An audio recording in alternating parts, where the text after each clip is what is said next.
નમસ્કાર મિત્રો, હું પુષ્પરાજસિંહ જાડેજા, પ્રમુખ મોરબી શહેર કોંગ્રેસ.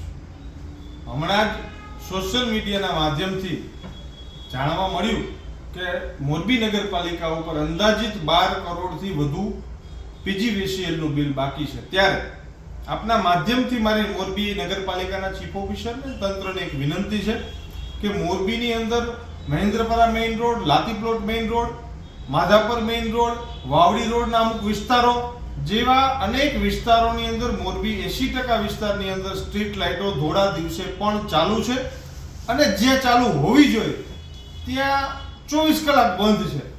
આ દર્શાવે છે કે મોરબી નગરપાલિકાનું તંત્ર ક્યાંક ને ક્યાંક પ્રાથમિક પાયાની સુવિધાઓ આપવામાં નિષ્ફળ નીવડ્યું હોય. ત્યારે એક વિપક્ષના પ્રમુખ તરીકે મારી એક વિનંતી છે તંત્રને અને મોરબી નગરપાલિકાને કે આ તમામ વિસ્તારોની અંદર જે લાઇટ 24 કલાક ચાલુ છે એની બદલે 12 કલાક ચાલુ રહે અને 12 કલાક બંધ રહે એવી નગરપાલિકા તરફથી વ્યવસ્થા કરવામાં આવે. અને વિકાસના નામે જે આપ વાતો કરી રહ્યા છો, લોકોની અંદર ભ્રમ ઉપજાવી રહ્યા છો, ત્યારે જો આ નગરપાલિકાના ચીફ ઓફિસર સાહેબને મારે કહેવું છે કે આ લાઇટોનું બિલ 24 કલાક ચાલુ રહેવાથી જે બોજો વધારે પડે છે એ તમારે તમારા પગારમાંથી ચૂકવવો જોઈએ અથવા તો સ્વીકારવું જોઈએ કે તમારી આવડત નથી અને તમારી પાસે ક્ષમતા નથી.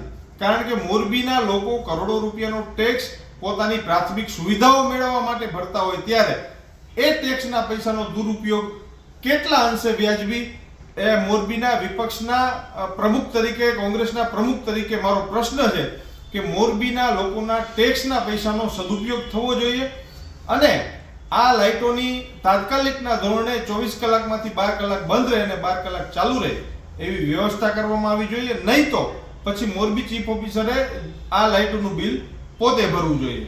જય હિન્દ, વંદે માતરમ, ભારત માતા કી જય.